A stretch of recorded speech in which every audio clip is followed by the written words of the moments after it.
সরকারি হাসপাতালগুলোতে nursing staff 33,831 থেকে বেড়ে হয়েছে 59,113।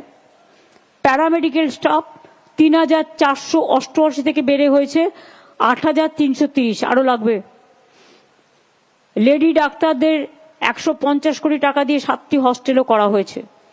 রাত্রির সাথী প্রকল্পে 130 কোটি টাকাও খরচ করা হয়েছে। রাজ্যের আমাদের মনে রাখতে হবে অঙ্গনওয়াড়ি এবং আশাকর্মীরা খুব কাজ করে, আমাদের সব ব্যাপারে সাহায্য করে। কিন্তু তাদের যেমন আমরা আগে সাইকেল দিয়েছি সম্ভবত, এখন আমরা 10,000 টাকা করে তাদের অ্যাকাউন্টে জমা দিয়েছি যাতে তারা একটা করে ফোন কিনে নেয়, স্মার্টফোন, যেটা আমরা ক্লাস 9-এর ছেলে, ক্লাস 11-এর ছেলে মেয়েদের দিই, সব স্টুডেন্টকে। তরুণের স্বপ্ন, ক্লাস 9-এ সাইকেল দিই, সবুজ সাথী, গভর্নমেন্ট স্কুলের সমস্ত ছেলে মেয়েদের। এখানে কোনো ভাগাভাগি নেই, সবাই অল।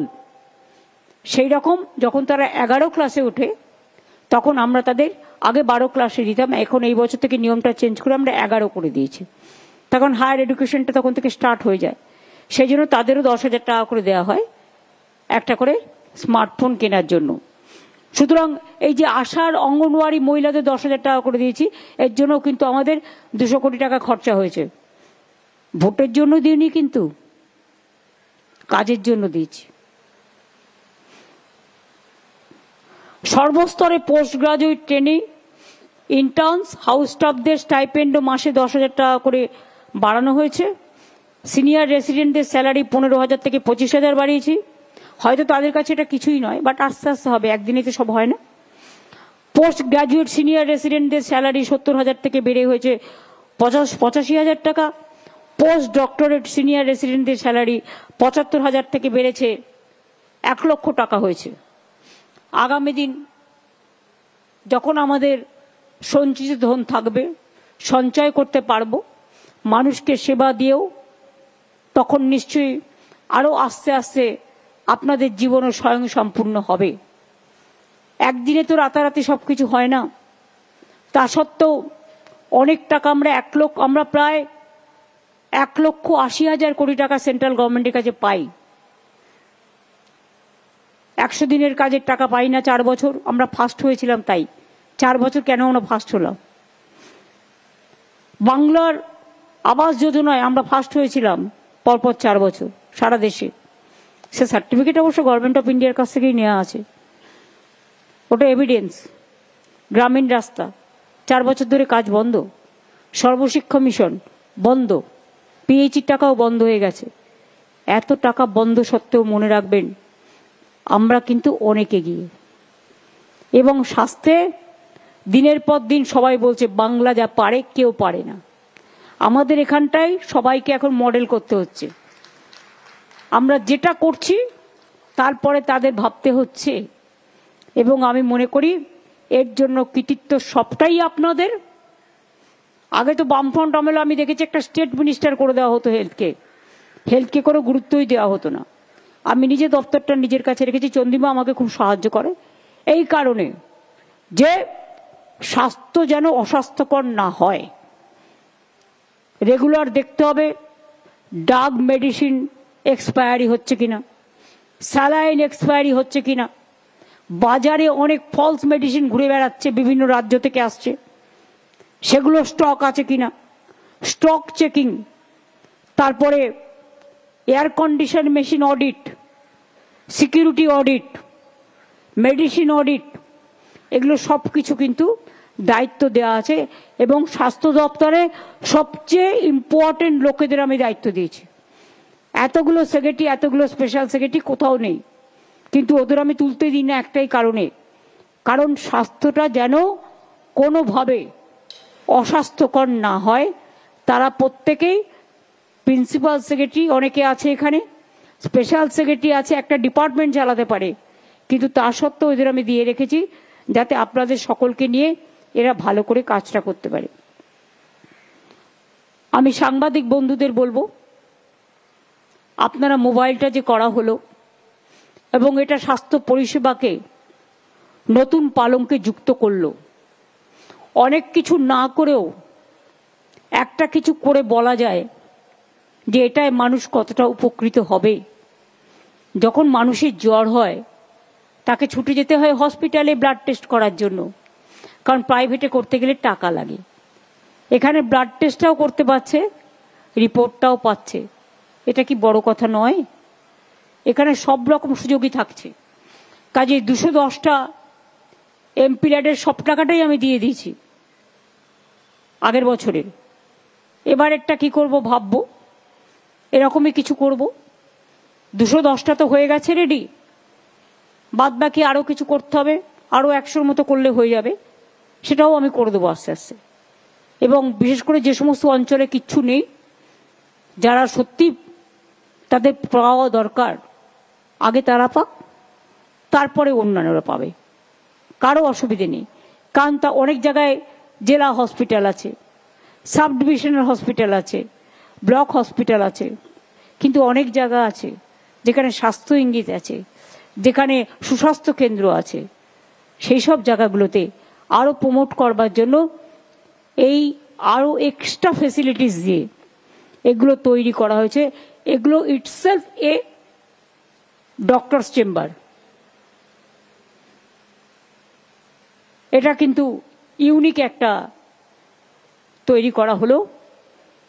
আমি সবাইকে বলবো ভালো থাকবেন, সুস্থ থাকবেন, কাজও যেমন করবেন, নিজের খাওয়া দাওয়াটাও সময়ে করবেন। সারাক্ষণই আপনাদের পেশেন্ট আসতেই থাকে, কাজের মধ্যে দিয়ে নিজেকে একটু এক্সারসাইজও করতে হবে, হাঁটাচলাও করতে হবে। হাঁটাচলা তো করতেই হয়, আপনাদের দাঁড়িয়ে থাকতে হয় সারাক্ষণ। অপারেশন করতে গেলেও দাঁড়িয়ে থাকতে হয়, কাজ করতে গেলেও দাঁড়িয়ে থাকতে হয়, কিন্তু নিজের শরীরকেও ঠিক রাখতে হবে। আমরা যদি কন্টিনিউয়াস বসে কাজ করি তাহলে কিন্তু আমাদের কোমরটাও বসে যাবে, ব্রেনটাও বসে যাবে। কিন্তু আমরা যদি একটু বসি, একটু দাঁড়াই, তাহলে কিন্তু ক্যালোরিটা একটু বেশি খরচ হয়।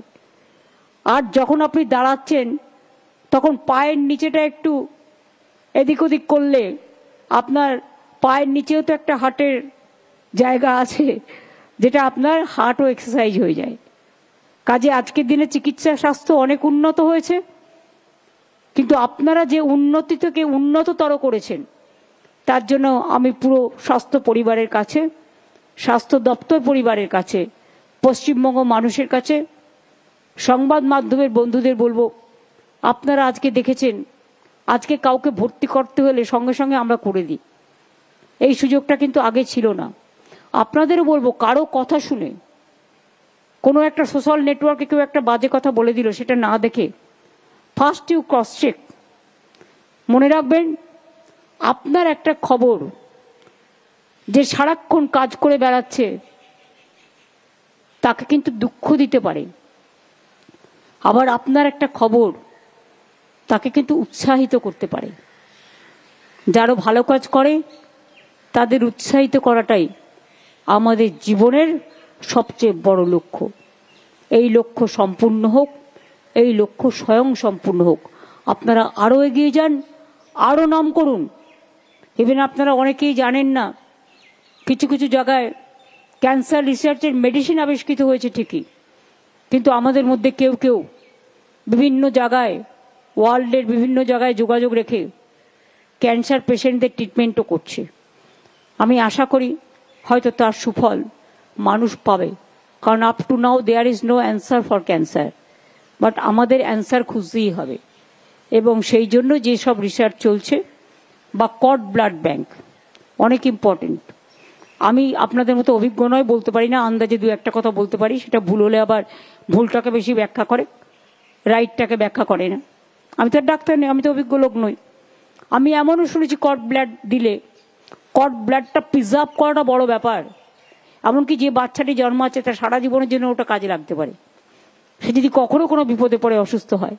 তাছাড়াও অনেক মানুষের অনেক প্রবলেম আছে, সেটা সলভ করে দেয়। সেটার আমি বললাম না, চিকিৎসকরা বলবেন। আমি জানি ব্যাপারটা, আগে তো রিসার্চই করতে দেওয়া হয়নি।